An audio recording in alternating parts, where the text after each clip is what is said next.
মনোনয়নপত্র যারা নিচ্ছে এর ভিতর 2 জন নিচ্ছে ভিপি পদে আর 4 জন নিচ্ছে মেম্বার পদে। আমাদের ছাত্রছাত্রীদের দীর্ঘ প্রত্যাশিত ডাকসু ইলেকশন সেটার মনোনয়ন ফর্ম আজকে বিতরণ শুরু হয়ে গেছে।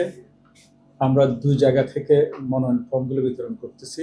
যারা হল সংসদে ইলেকশন করবে, আমাদের 18টা হলে সেখানে রিটার্নিং অফিসাররা আছেন, তারা সেখান থেকে মনোনয়ন ফর্ম বিতরণ করতেছেন ছাত্রছাত্রীদের মাঝে যারা প্রত্যাশী।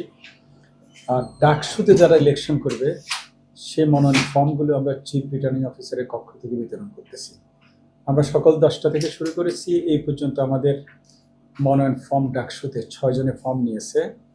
আমরা আশা করতেছি যেহেতু আজকে শুরুটা ভালোই হয়েছে মনে হয়েছে, সবাই আচরণবিধি মেনে তারা ফর্মগুলো নিয়ে যাচ্ছে। এর ভিতরে একজন ফেরতও দিয়েছে, এটা আমাদের জন্য একটা গুড সাইন যে ফর্ম নিয়ে বসে থাকেনি, সে ফিল আপ করে জমা দিয়ে দিয়েছে।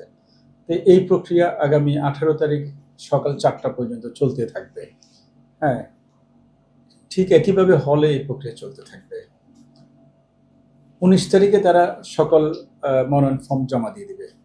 আমরা 20 তারিখ সময় নেব যাচাই বাছাই করে। 21 তারিখে আমরা রাফ একটা তালিকা প্রকাশ করব, তাদেরকে আবার সময় দেবে কিছুদিন, কেউ প্রত্যাহার করবে কিনা সেটা 25 তারিখ পর্যন্ত। 26 তারিখে আমরা ফাইনাল তালিকা প্রকাশ করব। অর্থাৎ কেউ যদি প্রত্যাহার না করে, আমরা ধরে নিলাম যে সবাই হচ্ছে ক্যান্ডিডেট, আমরা সেদিনই তাদের তালিকা প্রকাশ করব। 26 তারিখের পর থেকে সকল ক্যান্ডিডেট তাদের প্রচারণায় নেমে পড়বে। সেটা হলে হতে পারে, বিশ্ববিদ্যালয় ক্যাম্পাসে হতে পারে। তারা আচরণবিধিতে যেভাবে একমত হয়েছে সেভাবে তারা সব জায়গায় তাদের ভোটারদের কাছে ভোট চাইবে।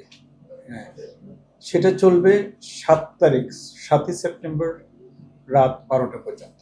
আপনারা সবাই জানেন নির্বাচনের দিনের 24 ঘন্টা আগ থেকে প্রচারণা বন্ধ রাখতে হয়। সেই হিসাবে 7 তারিখ রাত 12টায় হয়তো আমাদের ওই 24 ঘন্টার যে বারটা হবে। তারপর 8 তারিখ কোনো প্রচারণা থাকবে না। 9 তারিখে সকাল 8টা থেকে দুপুর 3টা পর্যন্ত বিরতিহীনভাবে ভোট গণনা শুরু হবে। ভোট গণনার পরপরই আমরা সেগুলো অর্থাৎ কেন্দ্রগুলোতে ভোট গণনা হবে এবং সেখানে হলগুলোর রেজাল্ট সেখানে হয়ে যাবে। ডাকসুর ভোটটাও সেখানে কিন্তু গণনা হবে এবং সেটা সেখানে প্রচারিত হবে। তারপরে 18টা হল থেকে এই রেজাল্টের হার্ড কপিটা সিলগালা করে আমাদের এখানে চলে আসবে। আমরা তখন সবগুলো যোগ করে তখন ফাইনালি আমরা ডাকসুরটা এখান থেকে ঘোষণা করব।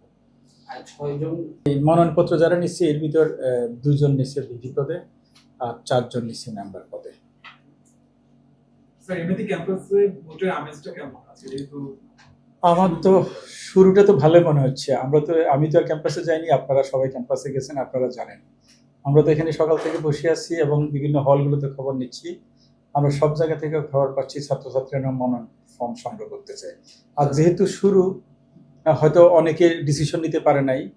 হ্যাঁ, এর ভিতরে হয়তো ডিসিশন নিয়ে ফেলবে তারা সবাই, যে গ্রুপ করুক না কেন তারা মনোনয়নপত্র নিয়ে নিতে আমরা আশা করতেছি। হলের হিসাবটা আমরা এখনো বলতে পারতেছি না, সেটা হলে আপনারা পাবেন।